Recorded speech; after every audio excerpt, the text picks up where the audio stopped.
You all know me as a jewelry artist, and it was only this last summer of 2015 I decided to take a mosaic class at Maverick Mosaics in Vienna, and it was so exciting that I walked up to the teacher and said, I would like to work for you in trade for classes.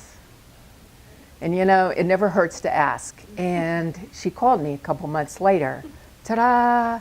Next thing I know, I'm doing public mosaic art. The first project that I did was here at the Palmer Park Community Center. The Maryland Parks and Recreation tore down the recreation center and built this beautiful new building for the neighborhood. And it's a very poor, rough neighborhood. So they wanted something, sort of a showpiece. So as you can see in the center, there's a large, clear, bright window. That's where they wanted us to put the mosaic art. It's 2.5 stories high. And if you'll go to the next slide, this is what we did. Now, those images started out as we just went to the internet and got some silhouettes, and we drew them out 8 by 10. We took them to Kinko's or FedEx, one of those places that does blueprints, and had them blown up to full size. Now, the middle one is over 10 feet high, and I think it's almost square. And you might wonder, you know, how we were thinking about doing the square way of copying. You know, you do 9 squares, and then what's in the original small, you try to write large. Well, Kinko's is a lot faster. So what we did was the walls were flat, so we knew we could put board up on the wall. Instead of plastering something directly to it, we could work off a board. The board we used is a German type of board. It's called Weighty board. And I have a sample there. Yeah, I was going to pass that around. It's made out of a light foam material. It's covered with a fiberglass, and then it has cement on the outside. So it's very light, but very strong. So our job was to get these huge images on the board. Most of these took at least 2 and some 6 pieces of board to make them. So our first job was to correct some of the awkwardness of the picture of the images, because you know, a foot would be in the wrong place or something, and that job fell to me because I was the draftsman. And the second thing we did was have the figures reflect the neighborhood. So the boxer has the, I don't know what they call this hairdo, but the hair sticks straight up and it's cut off at the top. The mother in the center has a Michelle Obama haircut because that was popular in the neighborhood. We also made the figures a little chunkier because as a whole, people now weigh more than they used to. And the grandmother has a head covering, like a scarf, so that we could kind of reflect just what was happening in the neighborhood. I want you to notice the size of the little guy, the reader. They insisted we put a reader. They said it's a sport. So, okay, we put a reader. And if you look, that's the one that you see on all the signs for the public libraries. So we took what was there. If you go to the next slide, look at the size of the reader versus the size of the people. The woman on the left is one of my coworkers, and the one on the right is Bonnie Fitzgerald, who is the head of Maverick Mosaics. You can go on to the next one. You see us here. This is Alan. He is the third assistant in the group. And we are here working on one of the pieces, and this is just a small section of it. We're grouting. What we did was first we put down the black pieces, and one of my jobs was to draw the lines on the black pieces so that they all kind of looked like, even though they're all black, they look like the stripe in pants or the face, because you could see the grout lines. So we had 4 different kinds of black glass, and we used both sides. Could you hand me that piece right there? You might wonder how we end up with pieces the right shape and size. We had on the weighty board like a piece like this. I don't know if you all can see this. This was the piece I was supposed to cut. So the way we do it, I thought this was really clever. Take a piece of wax paper and you trace it off. And then you cut out the wax paper and you put it down on the black glass, and you draw around it with a white grease pencil. And that's how you cut. We had to keep in mind, of course, that glass is expensive. So you didn't want to, cut a piece out of the middle of a giant piece of glass. I have to say, glass is temperamental. Some of the glass we used was very rough, especially something called Kokomo, which was my bane of my existence. You had to use exactly 4 pounds of pressure to strike the line on it before you cut it. If you used more, you crinkled it so it had little shards of glass. And the minute you touched it, it was all under your fingernails. And there were times when we had lots of blue tape on us, I have to say. When we got to this point, though, we'd already put all the black down, and we taped around the edges of the black so that the other colors did not get on the black. And then we started grouting, and you have to use a sponge to get that grout in between each piece. These pieces are 1.5 inches wide or tall, and they were varying widths. And the one thing we figured out after a little while was you had to count the number of rows on each side, because if one person is working on one side and another person is working on the other, and your grout lines weren't exactly the same size, oops, you've got a disconnect here, and you had to scrape it all off and start over again.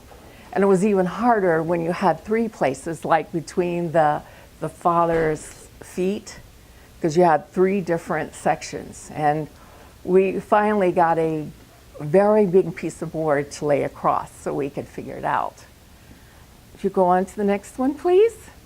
I mentioned about the black glass had to conform to certain shapes. We use 3 shades of grout for each one, because we use spectrum glass, and if any of you do stained glass, you know that one piece of glass has 4 or 5 different shades in it. So when we cut it apart, we had to separate it out so that each piece had started with dark and then faded to a lighter color. And we used 4 or 5 different kinds of glass, different shades, so we could get some nice, interesting sort of play. If you'll go on. Here we are mixing grout, and that's me. I'm mixing the darkest, and Michelle's got the second there, and the person in the background actually was teaching the course, and we drafted her to help us. So we needed all the help we can get. Usually work 2 or 3 in the studio at the same time.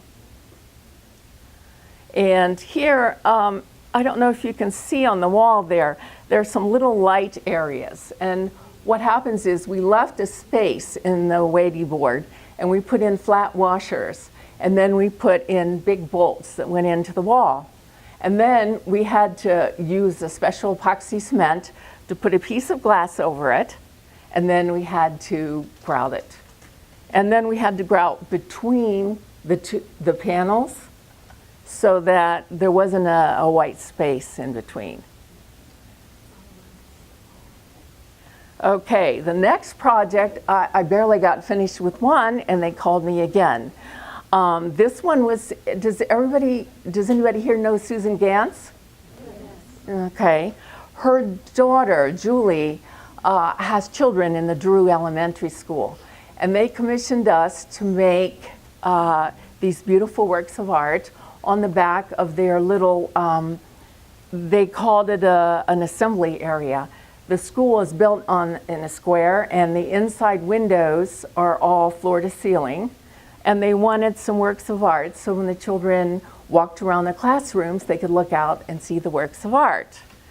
And if you look here just on the right-hand side, you'll see the steps where they sit, because they were poured concrete, and then the teachers and the parents went back and painted it all for us. But we did all the outside pictures. We had to choose 12 works of art, and each one is very, very different, and you'll see some more of them. This is one I did, the monk. And you can see in the background, we only had line drawings.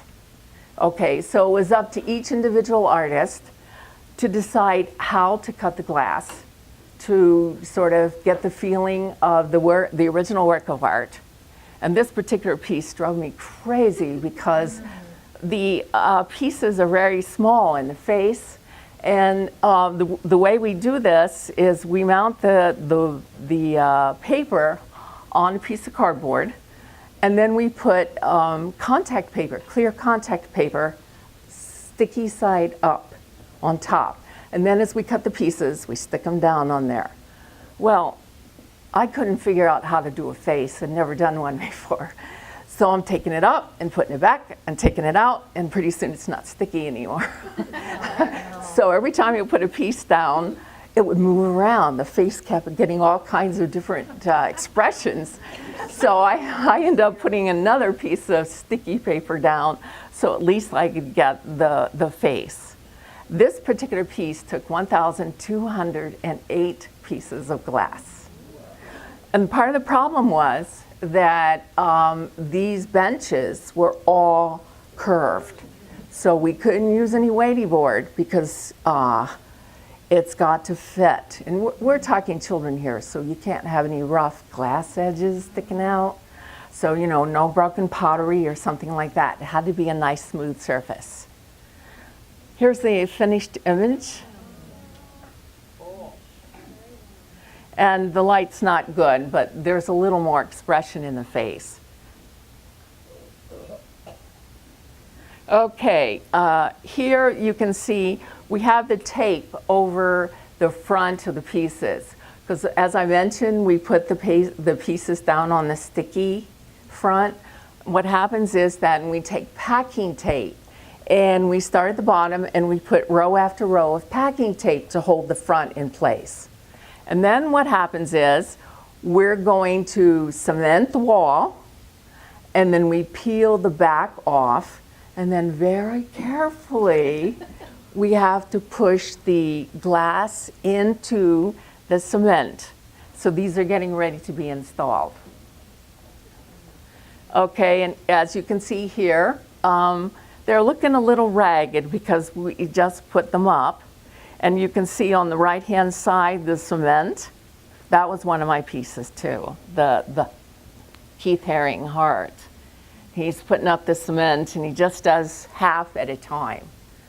Once this sets up a little bit, then we got to go back and scrape out some of the cement between, because there's got to be room for grout. So you have to get to a certain point. Also, if you make the cement too thin, your pieces of glass start falling off the wall.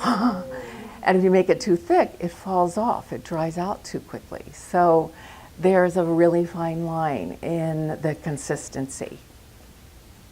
Okay, here's the finished piece. Doesn't it look much better?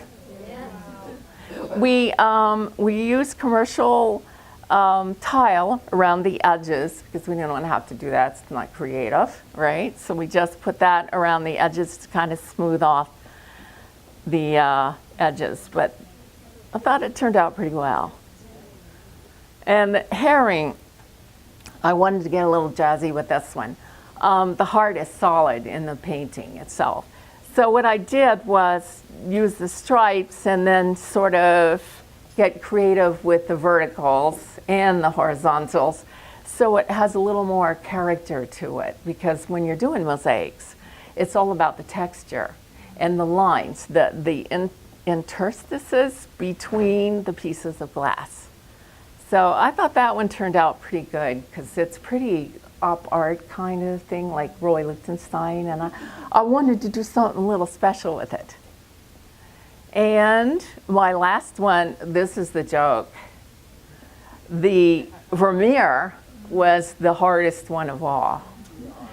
And when I first came, I said, oh wow, I want to do the Vermeer, never realizing that everybody was scared to do it, because the people, it's hard to do a face. So we get all the rest of them done, and they presented to me and said, okay, here you go. You asked for it, you get it. And the interesting thing about it is glass doesn't always come in every color. So I have a painting background, among other things, and I'm looking to do, you know, Rembrandt here, so to speak. And there were just certain colors I couldn't get, or we weren't going to go out 50 miles and buy some more glass. So we had to sort of make do.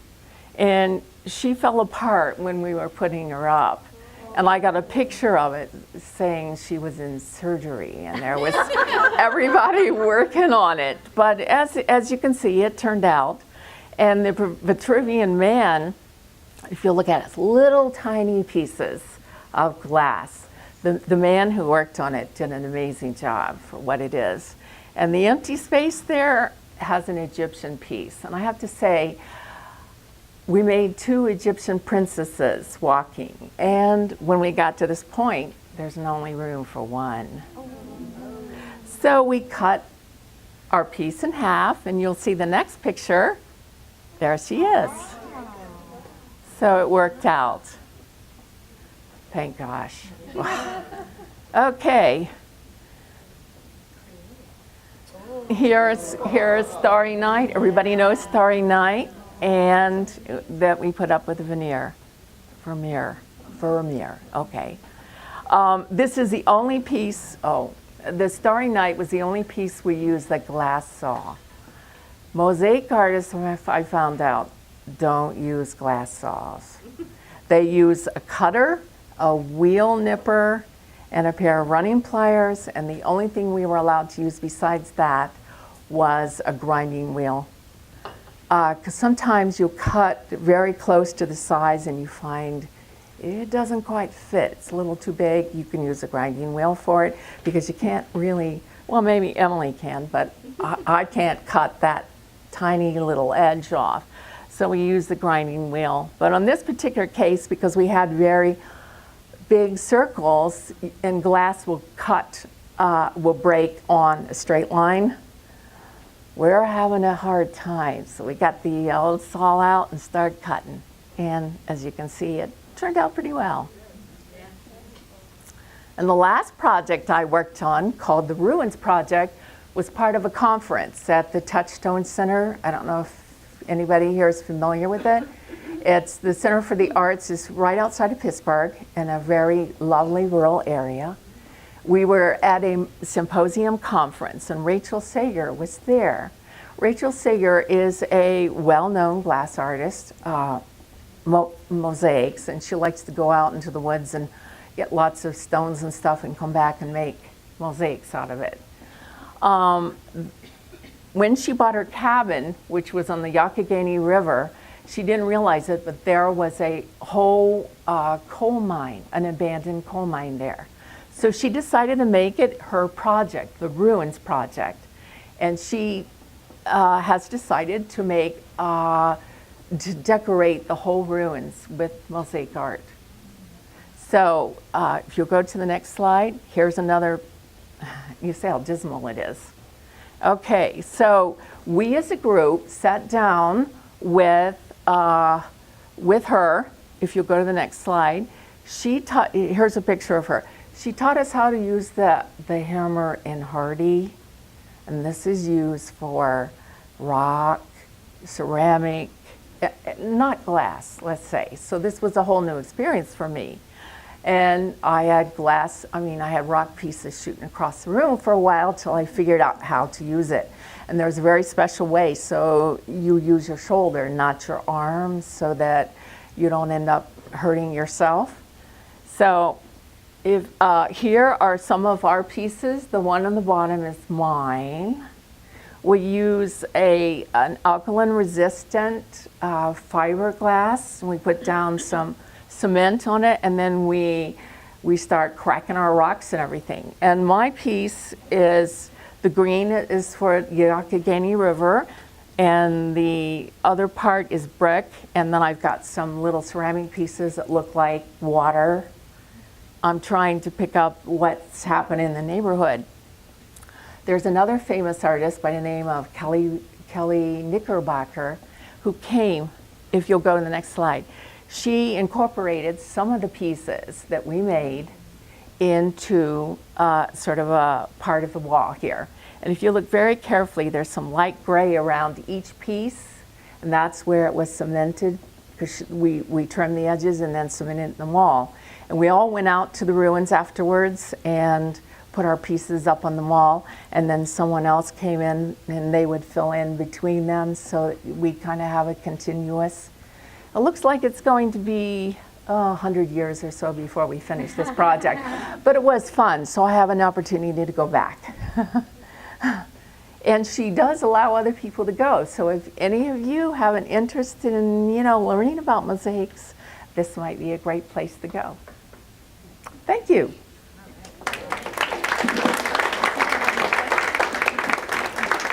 Anybody have any questions? Was I that good? Yes, excellent.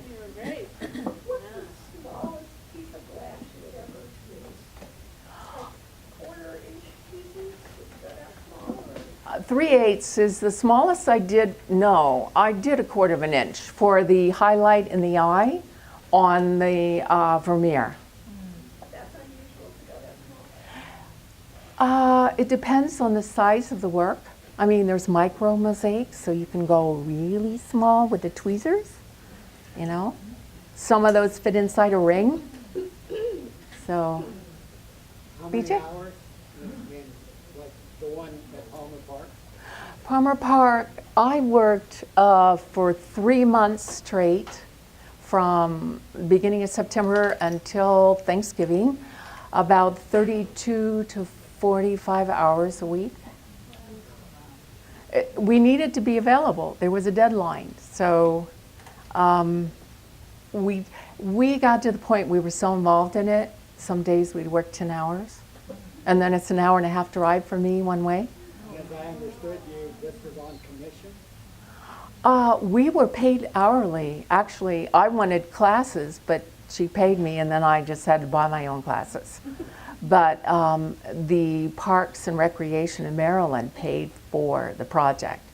Bonnie bids on them, and then she brings in all her minions, and we do the work. Okay. While she's teaching elsewhere. We're also starting a new one. That's why I'm not at the South Run. We're doing a 3-dimensional public fountain, which means we're going to be using different products. We have to use epoxy cements, which is very different. And being 3-dimensional, I haven't figured out how they're going to do that, but I'm looking forward to it. When you say we, this Bonnie is Bonnie's the boss. Okay, but there's the 3 of us. The Italian lady's been mosaic artist for a long time, and so is the guy. So I'm the little kid in Washington, D.C. Yeah, I'm just a new kid on the block, Is that good? Yeah. Okay, thanks.